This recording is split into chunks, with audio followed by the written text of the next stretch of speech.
Jeeva today பார்வையாளர்களுக்கு வணக்கம். இன்றைய நேர்காணலில் திராவிட வெற்றி கழகத்தினுடைய முதன்மை செயலாளர், திராவிட இயக்க சிந்தனையாளர் வல்லம் பஷீர் அவர்கள். தொடர் வணக்கம். வணக்கம். அதிமுக பிளவுபட்டு இருக்கிறது. நேற்று வரை எடப்பாடி விமர்சிக்கல. இன்னைக்கு அந்த போட்டி பிரிவினரான வேலுமணி, சி.வி. சண்முகத்தை விமர்சிக்க தொடங்கிவிட்டார். எப்படி அதிமுக கடந்த காலங்களில் ஜானி ஜெயனிங்கிறது வேற, பட் இந்த பிளவுங்கிறது வேறு மாதிரியாக இருக்கிறது. இன்னும் மூன்றாவதாக ஒரு கட்சி தமிழ்நாட்டில் உருவாகி அது ஆட்சியில் அமைந்த இந்த தருணத்தில் தமிழ்நாட்டின் பெரிய கட்சியான அதிமுக, சமீப காலமாக ஒரு எதிர்கட்சியாக இருந்த அதிமுக இன்று இரண்டாக பிரிந்து நிற்கிறது. தேர்தலில் மூன்றாவது இடத்திற்கு போயிருக்கிறது. இது அடுத்த கட்டம் எப்படி போகும், அதிமுகவின் எதிர்காலம் எப்படி இருக்குன்னு பாக்குறீங்க? இந்த பிரிவு பிளவு விஜய் ஆதரவு எதிர்ப்புன்னு பிரிஞ்சு நிக்குமா? இதை எப்படி புரிஞ்சுக்கணும்? எந்த நிலைப்பாட்டோடு அதிமுகவினுடைய அதிகார மையமாக எடப்பாடி பழனிசாமி வந்தாரோ, எந்த வழியில் அதிமுகவினுடைய அதிகார மையத்தை கைப்பற்றினாரோ, அதே நிலைப்பாட்டோடு அதே வழியில் அதிமுக அவருடைய கரங்களில் இருந்து வேறு ஒரு பக்கம் கைமாறுகிறது என்பதைத்தான் சம்பவங்கள் நமக்கு உணர்த்தி கொண்டே இருக்கின்றன. எடப்பாடி பழனிசாமி துரோகத்தின் வழியாக அதிமுகவினுடைய அதிகாரத்தை கைப்பற்றியவர் தான், நேர்மையான வழியில் வந்தவர் அல்ல. அவருடைய துரோகத்துக்கு பலரும் வீழ்ந்து போனார்கள், சசிகலா உட்பட என்பதுதான் யதார்த்தமான உண்மை. இன்றைக்கு அதே வழியில் தனக்காக சண்டமாருதம் செய்த சி.வி. சண்முகம், அண்ணன் காமராஜ், அண்ணன் வேலுமணி போன்றவர்கள் எல்லாம் அவரை எதிர்த்து நிற்கக்கூடிய காட்சியை நம்ம பார்க்கிறோம். அதற்கு பிரதானமான ஒரே ஒரு மையப்புள்ளி தான் இருக்கிறது. அதிகாரத்தை கைப்பற்றுவதா அல்லது அதிகாரத்தின் நிழலில் நிற்பதா என்பதுதான் அந்த மையப்புள்ளி.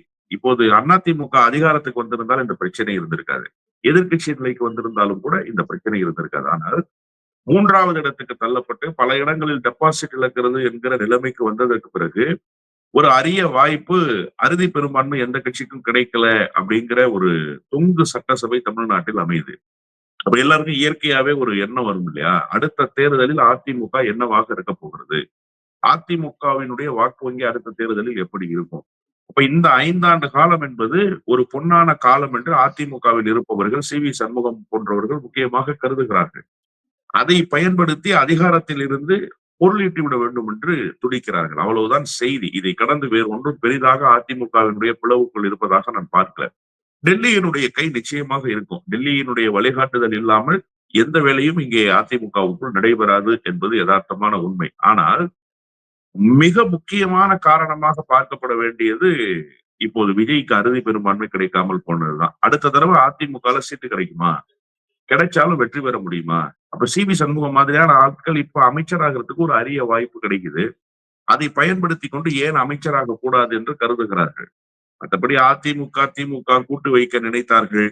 அதை நாங்க ரொம்ப அதிர்ச்சியோடு பார்த்தோம். அதெல்லாம் மக்களை ஏமாற்றுகிற வேலை. அதிமுகவும் திமுகவும் எப்போது கூட்டு வைக்கிற அந்த நிலைக்கு போக மாட்டார்கள் என்பது என்னுடைய உறுதியான எண்ணப்பாடு. அதே நேரத்தில் இதை திமுக வலிமையாக எதிர்க்கணும்னு நான் நினைக்கிறேன். ஏன்னா இந்த குற்றச்சாட்டை இன்னைக்கு சி.வி. சண்முகம் வைத்ததற்கு பிறகு, இதற்கு முன்பு ஊடகங்களில் இது செய்தியானதற்கு பிறகு திமுக தரப்பிலிருந்து வலிமையான எதிர்ப்பு பதிவு செய்யப்படவே இல்லை. ஆனா டி.கே.எஸ். இளங்கோவன் சொன்னாரு, நாங்க அந்த மாதிரி எல்லாம் எந்த முயற்சியும் எடுக்கல, அது எப்படி அந்த முயற்சியை நாங்க எடுப்போம் அப்படின்னு கேட்டாரு. அவ்வளவுதானே தவிர அதற்கான பேச்சுக்கு இடமே இல்லை. எங்களுக்கு அதிமுக தான் எதிரி என்கிற அந்த நிலைப்பாட்டை உறுதியாக திமுக வெளிப்படுத்தவில்லை என்றுதான் நான் புரிந்து. உங்களுக்கு தெரிஞ்சிருக்கும், சிபிஎம் மாநில செயலாளர் பேபி அவர் சொன்னதாதான் இந்த செய்தி பரவியது. அவர் மறுத்திருக்கிறார். இது வதந்தி தான், அவரே மறுத்திருக்காரு. எம்ஏ பேபியே மறுத்திருக்கிறார். அவங்க திமுக தரப்புல என்ன சொல்றாங்க, நாங்க எந்த செய்தியாளர் சந்திப்புலயாவது சொன்னோமா, அதிமுக ஏதாவது செய்தியாளர் சந்திப்புல சொன்னாங்களா? சொன்னது பேபி சொன்னதாக செய்திகள் வந்தது. இப்ப பேபியே மறுத்து விட்டார், அப்புறம் எதுக்கு நாங்க அப்படி ஒரு நடந்ததா நீங்க பேசுறீங்க அப்படிங்கிறது அவங்களுடைய வாதம்.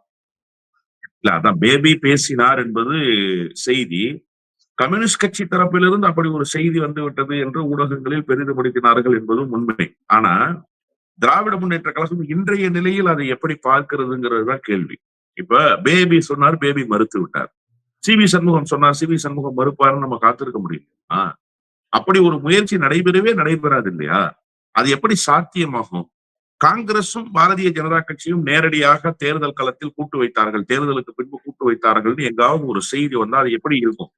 அந்த மாதிரியான செய்திக்கு இணையான செய்தி தானே இந்த செய்தியும்.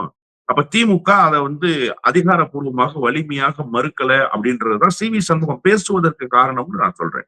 இப்ப இல்லைன்னா சி வி சண்முகம் இந்த செய்தியை பேசியிருக்க மாட்டாரு.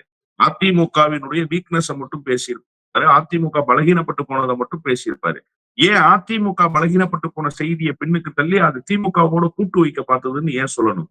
அப்ப அங்க ஒரு நரேட்டிவ் செட் பண்றாங்க. திமுகவும் அதிமுகவும் கரங்குழுக்க பார்த்தது. இது வந்து ஒன்றும் புதிதில்லை சார். அதிமுகவுக்கு இது தொன்று தொட்டு நடக்கக்கூடியதுதான். ஜெயலலிதா அம்மையார் என்ன பண்ணுவாங்கன்னா, திமுகவோடு யாராவது போய் ஒரு நட்பு பாராட்டினார், ஒரு கல்யாண விருந்துல பார்த்துட்டாங்கன்னா கூட அது ஒரு பெரிய குலகுத்தம்னு பேசுவாங்க. சசிகலா அம்மையார் என்ன சொன்னாங்க? முதல் குற்றச்சாட்டு ஓபிஎஸ் மேல என்ன, ஒருவரை ஒருவர் பார்த்துக் கொண்டும் சட்டசபையில் ஒருவரை ஒருவர் பார்த்து சிரித்துக் கொண்டும் அப்படிங்கிறது தானே. இது வழக்கமாக அதிமுக பின்பற்றுகிற பாணி. ஆனா இந்த முறை இவர்கள் சொல்வதற்கு முன்பாகவே ஒரு செய்தி ஊடகங்களில் செய்தியாகிறது, ஒரு செய்தி பேசு பொருளாவது, அதை அப்படியே கேரி ஃபார்வர்ட் பண்ணி இவங்க வந்து பேசுறாங்க. அப்ப அதற்கு வலிமையான எதிர்ப்பை பதிவு செய்யறதா. இப்ப செய்தி அதுவல்ல. ஆனா எடப்பாடி பழனிசாமி மீதான அதிருப்தி என்பது ஒரு பக்கம் இருந்தாலும், இந்த நேரத்தில் அதிகாரத்தின் நிழலில் நிற்கணும், மந்திரி ஆயிரணும், இது ஒரு அரிய வாய்ப்பு. இதுக்கப்புறம் அதிமுக என்கிற கட்சி என்ன நிலைக்கு போகுங்கிறது அந்த கட்சியில இருப்பவர்களுக்கே கேள்விக்குறி ஆயிடுச்சு. இப்ப இதுக்கு முன்பு வரைக்கும் என்னன்னா சார், தொடர்ச்சியாக தோல்வியை தழுவி இருந்தாலுமே கூட அதிமுக என்கிற கட்சி அழியாது அப்படிங்கிற ஒரு எண்ணப்பாடு அதிமுகவில் இருந்த பலருக்கும் இருந்தது. இப்ப அதிமுக இருக்கிற மாவட்ட செயலாளர்கள் நம்பிக்கையில இருக்காங்க. இந்த கட்சி அழிந்தே போகும் என்கிற அந்த எண்ணம் எல்லோரிடத்திலும் வந்து விட்டது. இப்ப இது ஒரு அரிய வாய்ப்பு தானே. அடுத்த முறை எம்எல்ஏ சீட்டு கிடைக்குமா, கிடைத்தா வெற்றி பெற முடியுமா அப்படிங்கறதெல்லாம் ஒரு கேள்விக்குறியாக இருக்கிற நேரத்துல ஏன் இவ்வளவு செலவு செய்து இந்த முறை எம்எல்ஏ ஆயிட்டு நம்ம ஏன் மந்திரியாக கூடாதுங்கிற கனவு சி வி சண்முகம் போன்றவர்களுக்கு, நத்தம் விஸ்வநாதன் போன்றவர்களுக்கு வந்து விட்டது. எனவேதான் இந்த பிளவை அதிமுக சந்திக்கிறது என்றுதான் நான் புரிந்து கொள்கிறேன். எடப்பாடி பழனிசாமி துரோகத்தின் வழியாகவே அதிமுகவினுடைய பொதுச் செயலாளரானார். அவருக்கு இப்போது துரோகம் இழைக்கப்படுகிறது என்பதுதான் அதிமுகவினுடைய அரசியல் களத்தில் கூர்ந்து கவனிக்கப்பட வேண்டிய செய்தி. சரி, இப்ப இந்த பிளவு எப்படி நிரந்தரமாயிருமா? ஜே அணி ஜா அணி காலத்தில் ஒரு பிளவு ஏற்பட்டது. ஜெயலலிதா அம்மையார் இறந்த பிறகு ஓபிஎஸ் சிபிஎஸ் ஒரு பிளவு ஏற்பட்டது. மாபா பாண்டியராஜன் போன்றவங்க அங்கிட்டு போனாங்க. கேபி முனுசாமி போன்றவர்கள் ஒரு முடிவு எடுத்தாங்க. அதுக்கப்புறம் இபிஎஸ் ஓபிஎஸ் தான் பிஜேபி ஆளுன்னு சொல்லப்பட்டது. அப்புறம் தர்ம யுத்தம், அப்புறம் 2 பேரும் சேர்ந்தாங்க. கடைசியில பாஜகவின் உண்மையான நபர் இபிஎஸ் என்று சொல்லப்பட்டது. பாஜகவை நம்பிய ஓபிஎஸ் வெளியேற்றப்பட்டார். இதெல்லாம் நம்ம பார்த்துட்டோம். இப்ப இது எப்படி sir? Velumani, C V Shanmugam, Vijayabaskar அப்படியே இது ஒரு டீமாவும், எடப்பாடியை ஆதரிக்கின்ற அந்த 10-12 எம்எல்ஏக்கள் தனியாகவும் இப்படியே இது போயிருன்னு பாக்குறீங்களா? இல்லைங்க அதெல்லாம் பின்னாடி சேர்ந்துருங்க, அதெல்லாம் திருப்பி ஒருதாய் பிள்ளைகள் நாளை நமதே பாடல் படி திருப்பி சேர்ந்துருவாங்க அப்படின்னு எடுத்துக்கலாமா? இல்ல, இந்த பிளவு இனிமேல் சேர்ந்தாலும் அது பன்னீர்செல்வமும் பழனிசாமியும் சேர்ந்தது போன்ற ஒரு செயற்கையாகத்தான் இருக்கும். அது செயற்கையாகவே இருக்கும். செயற்கை என்பது செயற்கையா இருக்கும். நீங்க தர்ம யுத்தம் நடத்தினாரு. தர்ம யுத்தம் நடத்தி ஓ பன்னீர்செல்வம் ஒரு யுத்தத்தை அதிமுகவுக்குள்ள தொடுத்துட்டாரு. தொடுத்த போது ஓ பன்னீர்செல்வத்துக்கு இருந்த ஆதரவு என்பது மிகப்பெரிய ஆதரவு. நத்தம் விஸ்வநாதன், கே பி முனுசாமி, இன்னும் மூத்த தலகர்த்தர்கள் பலரும் அவரோடு போனாங்க. அவரோடு போனவர்கள் அப்படியே ஒரு பார்ட் வந்து அப்படியே மெர்ஜானாங்க இல்லையா? மெர்ஜான பிறகு அது ரெண்டும் ஒட்டவே இல்லை. ஒட்டியது போல ஒரு தோரணை அதிகார மையம் இருந்ததுனால தென்பட்டது. ஏன்னா அப்ப ரூலிங் பார்ட்டி அதிகாரத்தை 2 பேரும் ஷேர் பண்ணிக்கிட்டாங்க. ஷேர் பண்ணிக்கும் போது அது வந்து பெரிய அளவுல பூசலாக வெளியில வரல. அது எப்ப பெரிய பிரச்சனையா வருதுன்னா, மாநிலங்களவை தேர்தல் வருகிற போது நீ ஒருங்கிணைப்பாளர் உனக்கு ஒரு சீட்டு, நான் இணை ஒருங்கிணைப்பாளர் எனக்கு ஒரு சீட்டுன்னு தான் பிரிச்சுக்கணும்னு ஓ பன்னீர்செல்வம் டிமாண்ட் பண்றாரு. அப்படிதான் தர்மருக்கு அந்த வாய்ப்பை வாங்கி கொடுக்குறாரு. அதுல இருந்துதான் பிரச்சனை துவங்குது. அது அப்படியே கொஞ்சம் கொஞ்சமாக வளர்ந்து சட்டசபை தேர்தல் முடிவுக்கு பிறகு வேறு விதமாக உருவெடுத்தப்போ அந்த பழைய பிளவு மீண்டும் வந்தது. என்ன ஒண்ணுன்னா, அன்னைக்கு வைத்திலிங்கம் எடப்பாடி பழனிசாமியோட இருந்தாரு. பிரச்சனைக்கு பிறகு வைத்திலிங்கம் ஓ பன்னீர்செல்வத்திட்ட வந்தாரு. அன்னைக்கு ஓ பன்னீர்செல்வத்திட்ட இருந்த கே பி முனுசாமி போன்றவர்கள், நத்த விஸ்வநாதன் போன்றவர்கள் எடப்பாடி பழனிசாமிகிட்ட போனாங்க. இடப்பெயர்வு என்பது கட்சியினுடைய அடுத்த கட்டத்தில் நடந்ததே தவிர ரெண்டும் சேர்ந்தது ஒன்னாக சேராம இருந்ததுங்கிறது தான் கடைசி வரைக்கும் வெளிப்பட்ட செய்தி. இப்ப இது வந்து மீண்டும் சேருவதற்கான வாய்ப்புகள் ரொம்ப ரொம்ப குறைவு. அப்படியே இருந்தாலுமே கூட அது உண்மையிலேயே ஒரு ஒற்றுமையை அதிமுகவுக்குள் உருவாக்குறது. அதிமுகவுடைய பிளவு என்பது அதிமுகவுக்கு ஒரு மிகப்பெரிய பின்னடைவு சார். இப்போ அதுவும் இந்த மாதிரியான நேரத்துல, ஒரு நெருக்கடியை சந்திக்கிற நேரத்துல, நேற்றைக்கு நான் எடப்பாடி பழனிசாமியினுடைய முகத்தை தொடர்ந்து பார்த்தேன். அவருடைய அந்த சட்டமன்ற உறுப்பினர் பதவி பிரமாணம் ஏற்கிற போது அவரிடத்துல ஒரு மகிழ்ச்சி இல்ல. நேற்றிலிருந்து அவரிடத்துல ஒரு தெளிவு இல்லை. அதற்கு காரணம் என்ன அப்படின்னா, இந்த கட்சியினுடைய நிர்வாகம் நம்முடைய கையில் இருந்து போகுது அப்படிங்கிறது தான். அதிமுகவினுடைய அவைத்தலைவர் பொதுக்குழுவை கூட்டுவதற்கு தகுதி படைத்தவராக இருக்காரு. அதிமுகவினுடைய அவைத்தலைவர் இப்ப பொதுக்குழுவை கூட்டிட்டாரு அப்படின்னா, ஏன்னா இன்னைக்கு சி.வி. சண்முகம் வச்சிருக்கிற செய்தி மிக முக்கியமான செய்தியாக நான் பார்க்கிறேன். வெறும் நாங்க திமுகவுக்கு ஆதரவு அப்படிங்கிறதோட அவர் போகல. நாங்க இது தமிழக வெற்றி கழகத்துக்கு ஆதரவுங்கிற செய்தியோடு போகல. தாவேக்கு ஆதரவுன்றதோடு போகல அவரு. அவர் அதை கடந்து என்ன போறாருன்னா, பொதுக்குழு தான் இனிமே கூடி முடிவெடுக்கும். இனிமே என்ன பண்றதுங்கிறத பொதுக்குழுல நாங்க முடிவெடுப்போம் அப்படின்னு சொன்ன பிறகு எஸ்பி வேலுமணி அதை அப்படியே டேக் ஓவர் பண்ணி கொண்டு போறாரு. அண்ணா எடப்பாடி பழனிசாமி பொதுக்குழுவோட முடிவை ஏற்கணும் அப்படிங்கிறாரு. அப்ப பொதுக்குழுவினுடைய முடிவை ஏற்கணும்னா என்ன அர்த்தம்? உங்களை பொதுச் செயலாளர்ல இருந்து நாங்க எடுத்துருவோன்றது தானே அர்த்தம். இதுதானே கடந்த காலத்துல எடப்பாடி பழனிசாமி சொன்னாரு. இப்ப என்னன்னா, அதிகாரம் எங்கே இருக்கிறதோ, இப்ப ஆளுங்கட்சிக்கு அருகாமையில சி.வி. சண்முகம் தரப்பு, எஸ்பி வேலுமணி தரப்பு போயிடுச்சுன்னா அதிமுக அவர்களுடைய கைக்கு தான் போகும். ஏன்னா அவங்க விலைபேசி மாவட்ட செயலாளர்களை வாங்கி வச்சு பொதுக்குழுவை நடத்தி கடந்த காலத்தில் எடப்பாடி பழனிசாமி என்னவெல்லாம் செய்தாரோ அதை அப்படியே இந்த முறை எடப்பாடி பழனிசாமிக்கு செய்வார். எனவே பிளவு என்பது மீண்டும் ஒன்று சேருவதற்கான வாய்ப்பு கிஞ்சித்தும் இல்லை என்றுதான் நான் புரிந்து கொள்கிறேன். அப்ப அதிமுகங்கிற ஒரு திராவிட கட்சியை அழிக்கணுங்கிற பாஜக கனவு நினைவாயிருச்சா?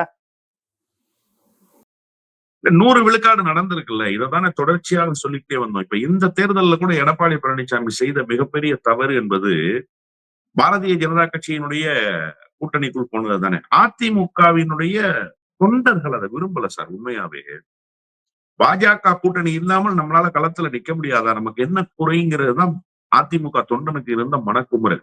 இன்னைக்கு கூட சி.வி. சண்முகம் ரொம்ப லாபகமா அந்த தொண்டர்களுடைய உணர்வை டச் பண்ணி பாக்குற மாதிரி ஒரு செய்தியை சொன்னாரு. தேர்தலோடு கூட்டணி முடிஞ்சிச்சு, நாங்க எந்த கூட்டணியும் இல்லைன்னாரு. அந்த அறிவிப்பு ரொம்ப நிதானமான அறிவிப்புங்கிறத கடந்து அவர் நிதானமா சொல்லிட்டாரு அப்படிங்கறதெல்லாம் வெளிப்பார்வைக்கு இருந்தாலுமே கூட அதிமுகவினுடைய தொண்டர்களினுடைய உணர்வை மெல்ல உசுப்புறாரு அப்படின்னு தான் நான் பாக்குறேன். அது கீழ்நிலையில அந்த ஒரு குமுறல் இருக்குல்ல.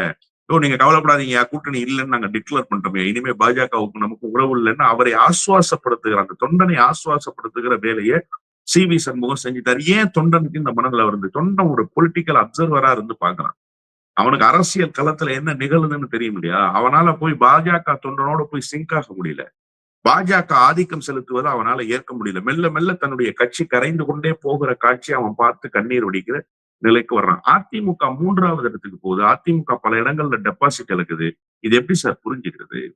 அதிமுகவினுடைய இந்த வலிமை கொஞ்சம் கொஞ்சமாக கரைந்து மெழுகுவர்த்தி போல உருகி ஓடுகிற காட்சி கண் முன்னால தொண்டனுக்கு தெரியறப்போ அது எவ்வளவு மனவேதனையோடு இருக்கும். அந்த மனவேதனை தான் இவ்வளவு பெரிய வீக்கர் செக்ஷனுக்கு அதிமுகவை கொண்டு வந்ததுங்கிறது தான் உண்மை. இப்போ பாரதிய ஜனதா கட்சி இதை செய்து முடித்திருக்கா அப்படின்னு கேட்டா 100 விழுக்காடு பாரதிய ஜனதா கட்சி செய்து முடிச்சிருக்கு. இல்லைன்னா இப்படிப்பட்ட பிளவு வரப்போகிறதுங்கிற செய்தி 3 நாட்களாக இருக்குல்ல. கடந்த முறை ஓ பன்னீர்செல்வத்துக்கும் எடப்பாடி பழனிசாமிக்கும் யார் சமாதானம் செஞ்சு வச்சது? ஆளுநர் சமாதானம் செஞ்சு வச்சாரு. ஏன் செஞ்சு வச்சாரு? அப்ப அதிகாரம் அவர்களுடைய கையில் இருந்துச்சு. ஆமா, அப்ப அதிகாரம் அவர்களுடைய கையில் இருந்துச்சு. இப்ப இந்த 4 நாட்களாக சி.வி. சண்முகம் வீட்டுல ஒவ்வொரு நாளும் கூடி கூடி பேசுறாங்கிற செய்தி வரும்போது அதிமுகவை தக்க வைத்துக் கொள்ள எடப்பாடி பழனிசாமிக்கு பாஜக துணை நின்றுச்சா? நியாயமா நின்றுக்கணும்ல. ஊருக்கு முன்னாடி போய் கூட்டு வச்சார்ல எடப்பாடி பழனிசாமி. என்ன செஞ்சிருக்கணும்? பாஜக என்ன பிரச்சனைன்னு கேட்டிருக்கணுமா இல்லையா? பாஜக கண்டுகொள்ளாமலே இருக்க, உள்ளூரை ரசித்து கொண்டே இருக்க. அப்ப பாஜகவினுடைய கனவு நிறைவேறிடுச்சா அப்படின்னு கேட்டா பாஜக ஏறக்குறைய தன்னுடைய அஜெண்டாவை இம்ப்ளிமெண்ட் பண்ணிடுச்சு. ஏறக்குறைய தன்னுடைய முயற்சியில் வெற்றி அடைந்து விட்டது. இப்ப என்ன பிரச்சனைனா யார் பாஜகவினுடைய பார்ட்ன்றதுதான் நமக்கு போக போக தெரிய வேண்டிய செய்தி.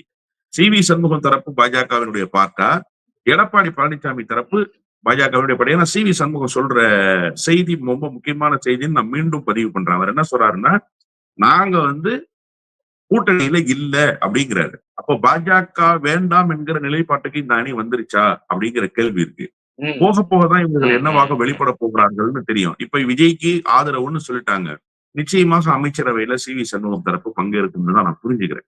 ஏன்னா விசிக, விடுதலை சிறுத்தைகள், இந்திய யூனியன் முஸ்லீம் லீக் இவர்களை போன்றவர்களை வைத்துக் கொண்டு நீண்ட காலத்துக்கு அரசை நடத்த முடியாதுங்கிறது விஜய்க்கு இருக்கக்கூடிய நெருக்கடி.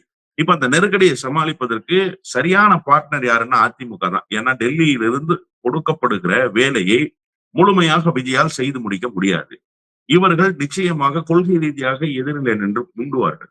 நீங்க இந்த 3வதாக தேசிய கீதம் ஒலிக்கப்பட்டுக் கொண்டிருந்த நேரத்துல மரபு மாறாக பின்பற்றப்பட்டு வந்தே மாதரமே இல்லாமல் இருந்த தமிழ்நாட்டில் வந்தே மாதர பாடல்களை ஒலித்தார்கள். பாடல் ஒலிக்க கூடாதுன்றது இல்ல, ஏன் தமிழ் தாய் வாழ்த்து நீங்க கடைசியா கொண்டு போனீங்கிறது தான். அப்ப இதற்கு எதிராக விசிக பிரச்சனை பண்றாங்க. இதற்கு எதிராக கண்டன அறிக்கையை கம்யூனிஸ்டுகள் கொடுக்குறாங்க. இது தப்புன்னு IUML ஆதரவு கொடுத்துட்டு சொல்றாங்க அப்படின்னா, அப்ப நீங்க இவர்களோடு டிராவல் பண்ண முடியாதுங்கிறத விஜய் உணராம இருப்பாரா? கண்டிப்பா உணர்ந்திருப்பாரு. அதிமுக இதெல்லாம் சொல்லாது. குறிப்பா CV சண்முகம் பாட்டு உள்ளார போனா இதெல்லாம் சொல்ல மாட்டாங்க. இத பத்தி எல்லாம் கேள்வி எழுப்ப மாட்டாங்க. நல்ல ஜெனியூன் பார்ட்னரா இருப்பாங்க. 10 பேர் அவங்களுக்கு கிடைச்சிட்டா போதும். நல்ல அரசை லீட் பண்ண முடியும். இப்ப ஏகோபித்த ஆதரவு கிடைச்சிரும். 30 பேர் போயிடுவாங்க உள்ளார. ஏறக்குறைய 30 பேர் வந்துட்டாங்க அப்படின்னா அது இல்ல 34 இல்ல 34 வேணும்ல. 34 இருந்தா தானே இவங்களுடைய சட்டமன்ற உறுப்பினர் பதவி இழக்காம இருக்க முடியும். 46 34வது போயானும்ல இப்ப. இல்லைன்னா MLA பதவி போயிருமே. சார் இது எல்லாமே டிபெண்ட்ஸ் ஆன் சபாநாயகர் தான், பேரவைத் தலைவர் தான். Okay okay. 2-3 குறைஞ்சா கூட பரவாயில்லையா? நீங்க சபாநாயகனுடைய சமயோஜிதமான செயல்பாடு தான். தனபால் கடந்த காலத்துல என்ன பண்ணாரு? எப்படி டிடிவி தினகரன் தரப்ப நீங்க இன்வாலிட் ஆயிட்டீங்கன்னு சொல்லி டிக்ளேர் பண்ணாரா இல்லையா? நான் தான் சொன்னேன் இல்லையா தொடக்கத்துல, எடப்பாடி பழனிசாமி எந்த வழியில் வந்தாரோ அந்த வழியிலேயே எடப்பாடி பழனிசாமி வெளியேறுவார். நீங்க என்னவெல்லாம் செஞ்சு காமிச்சீங்களோ அதெல்லாம் இன்னைக்கு உங்களுக்கு நிகழ போகிறதுங்கிறது தான் சமகால அரசியல். இப்போ JCT பிரபாகரன் எடப்பாடி பழனிசாமியால் மிகப்பெரிய பாதிப்பை சந்தித்தவர் அரசியல் ரீதியாக. நீங்க மறந்துடக்கூடாது. எடப்பாடி பழனிசாமிக்கு எல்லாமும் எதிர்ப்பாக இருக்கிறது. இப்போ நீங்க யாரை ஓபிஎஸ் ஆள் இல்ல, JCT பிரபாகர் ஓபிஎஸ் ஓட ஆள் இல்ல, அவரு ஓபிஎஸ் டீம்ல அவரு OPS அணியில இருந்தாரு. அதன் பிறகு ஒன்றுபட்ட அதிமுகவுக்கு முயற்சி எடுத்தவர்கள் அவர் ஒருவர். அவரு அண்ணன் பெங்களூரு புகழேந்தி இவரை போன்றவர்கள் ஒரு முயற்சி எடுத்தாங்க போன்றவர்கள். அதுவும் பலனிக்கல. JCT பிரபாகரை கடுமையான வார்த்தைகளால் நிந்தித்தார் எடப்பாடி பழனிசாமி. மறந்துடக்கூடாது. அவர் சொன்ன வார்த்தைகள்லாம் மிக மோசமான வார்த்தைகள். இன்னைக்கு என்ன நிலைமை? அவர் கையில தான் அதிமுக யாருடைய தலைமையை ஏற்க போகிறதுங்கிற அதிகாரம் சட்டப்பேரவையில இருக்கு.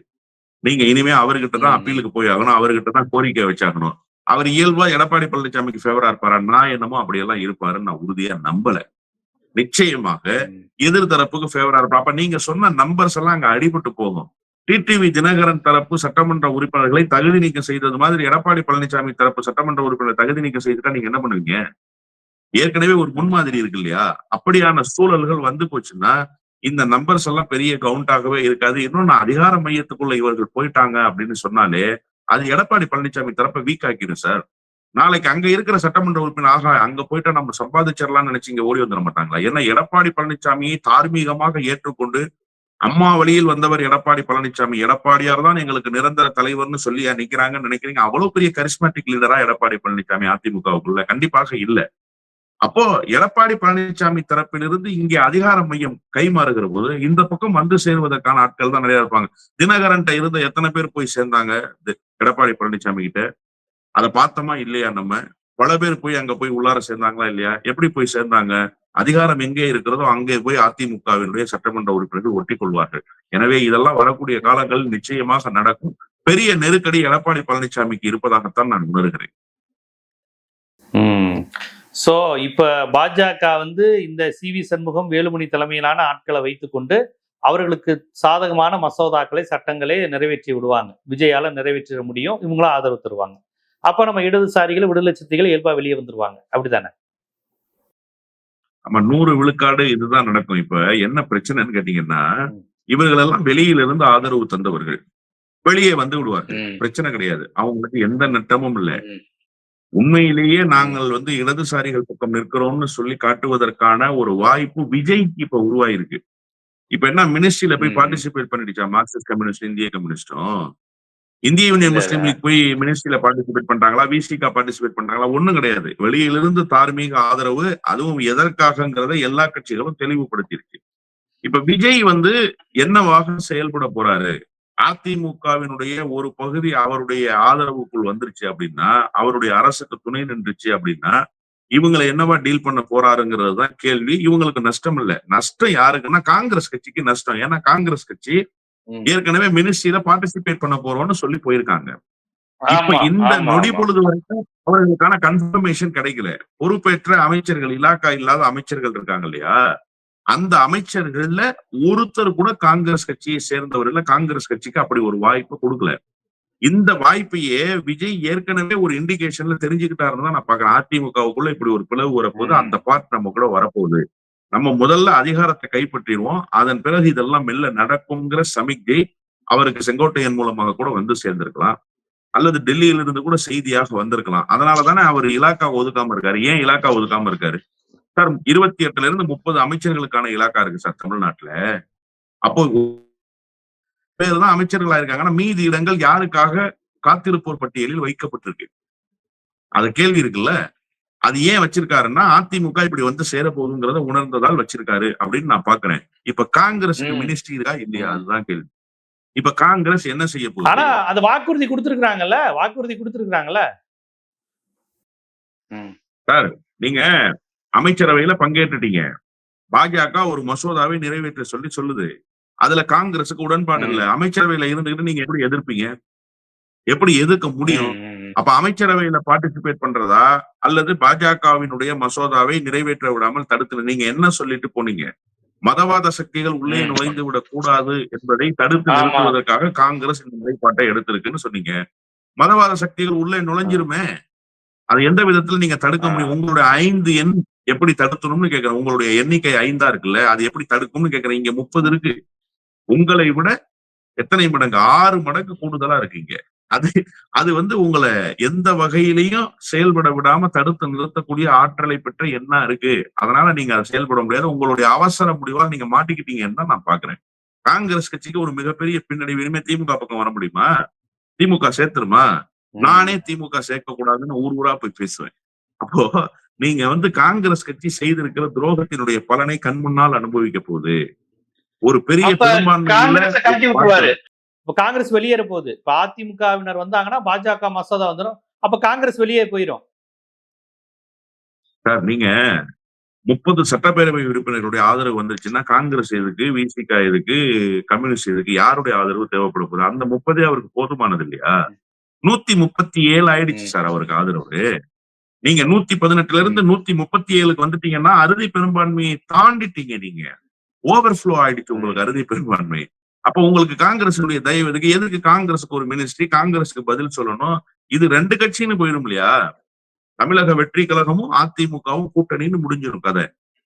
இங்க 3 கட்சியை வச்சுக்கிட்டு ம். அவர்களுக்கு மினிஸ்ட்ரி ஷேர் பண்ணிட்டு மினிஸ்ட்ரியோட போய் நின்றுமா? அண்ணன் செல்வ பெருந்தகை சொன்னாரு ராஜ்யசபா ஒண்ணு கேட்டிருக்கோம்னு சொன்னார். ஏன் ராஜ்யசபாவை ம். கொடுக்கணும்? என்ன தேவை இருக்கு? இந்த கட்சி போய் டெல்லியில குரல் எழுப்பட்டுமே. விஜயினுடைய குரல் போய் டெல்லியில ஒலிக்கட்டுமே. அது யாருக்கு வேணுமோ அந்த வாய்ப்பு அமையட்டுமே. அதை நினைக்கும்ல அந்த கட்சி. அப்ப காங்கிரஸுக்கு இவ்வளவு இடங்கள் 2 மினிஸ்ட்ரி 5 பேர் இருந்து 2 மினிஸ்ட்ரி கொடுக்கறது பெருசா? 30 பேர் இருந்து 6 மினிஸ்ட்ரி கொடுக்கறது பெருசாங்கிற கேள்வி வரும் இல்லையா?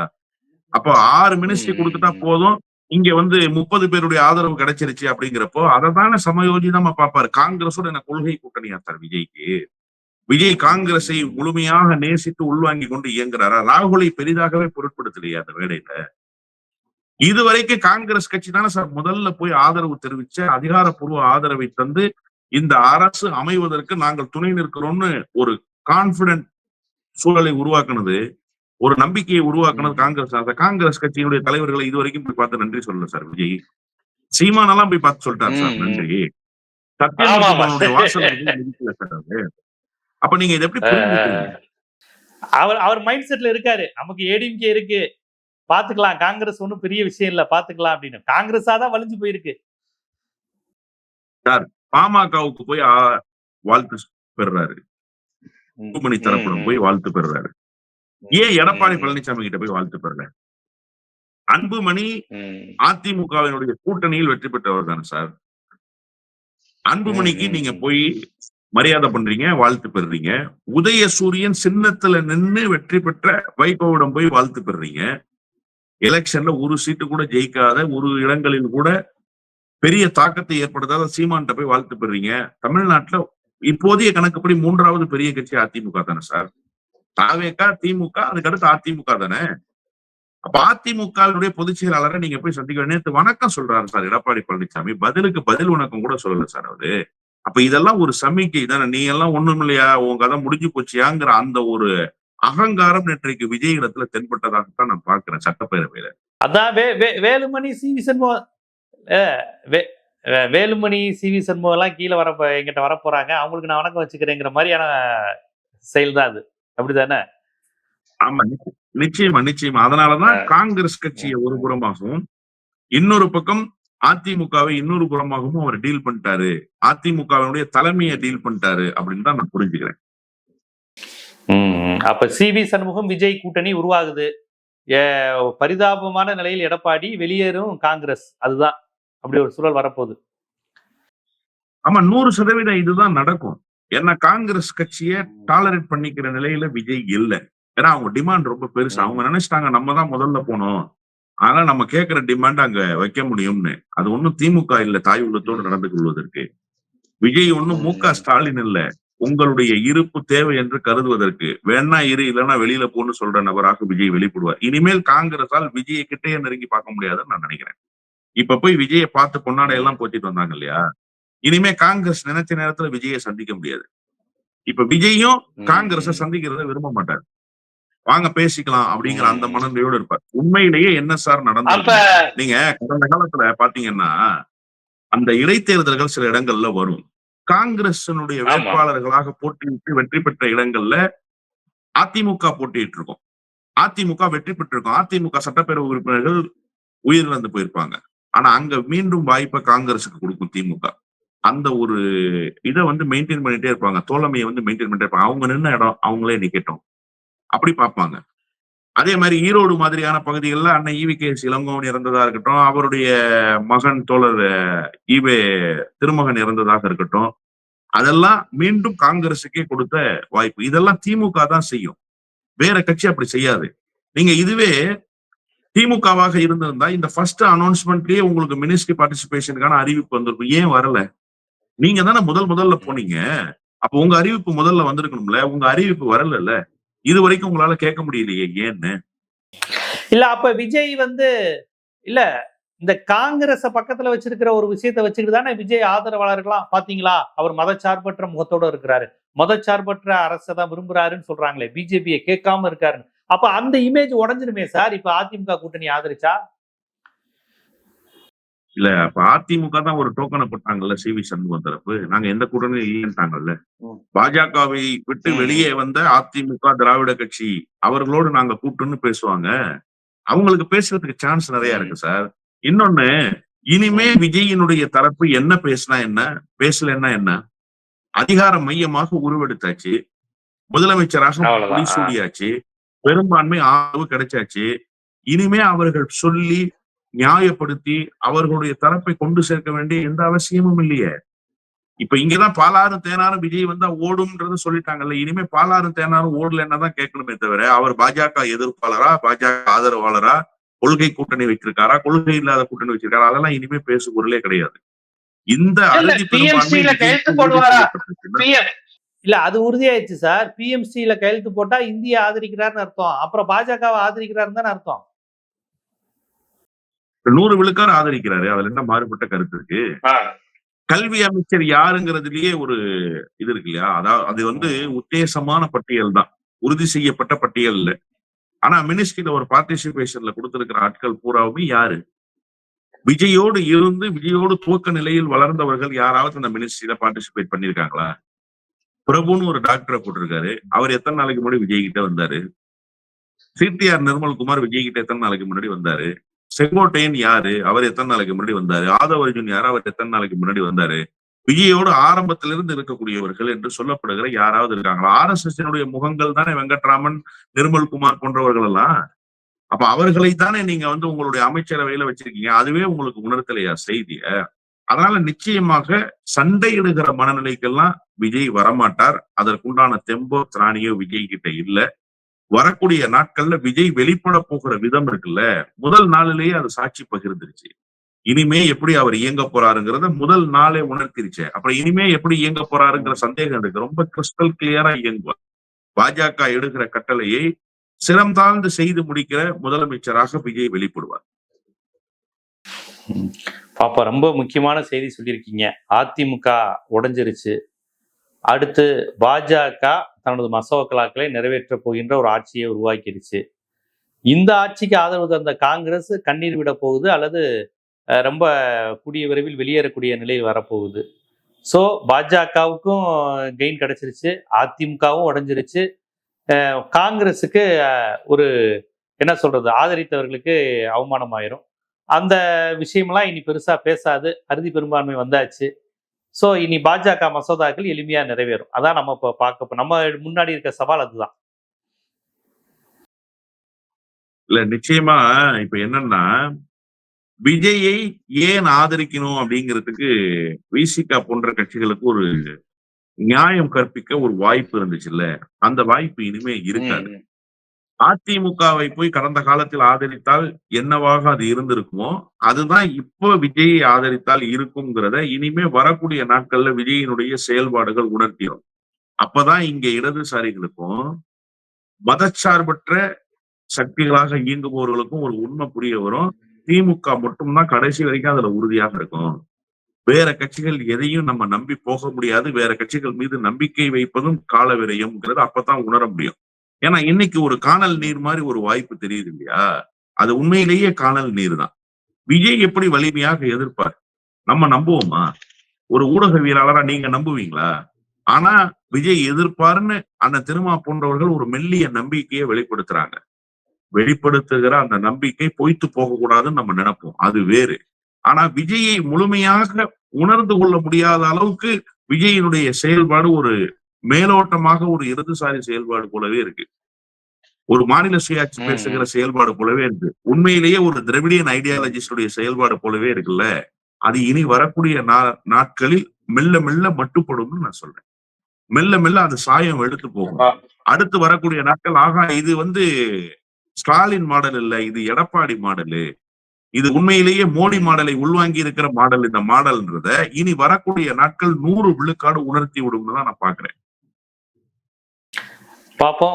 ரொம்ப ஒரு முக்கியமான ஒரு தமிழ்நாட்டு அரசினுடைய தருணம். 67 தொடர்ச்சியா இருந்த திராவிட காட்சிகள் எல்லாவற்றையும் போட்டி போடுகிற ஒரு தேர்தல் முடிவா அமைஞ்சிருக்கு. விளைவு இப்படியெல்லாம் போகுங்கிறத பேசிட்டு வரீங்க. நீ அடுத்தடுத்து வரக்கூடிய நிகழ்வுகள் எப்படி இருக்க போகுது அப்படிங்கிறத பார்ப்போம். எப்படியாக இருந்தாலும் தமிழ்நாட்டிற்காக தொடர்ந்து போராடக்கூடிய நிலையில், எதிர்த்து களமாடக்கூடிய நிலையில் ஊடகங்கள் இருக்கணும். உங்களை போன்ற தொடர்ச்சியா அந்த வேலையை செய்றீங்க. பார்ப்போம் என்னென்ன நடக்குதுங்கிறத நம்ம பொறுத்து தான் பார்க்கணும். நன்றி.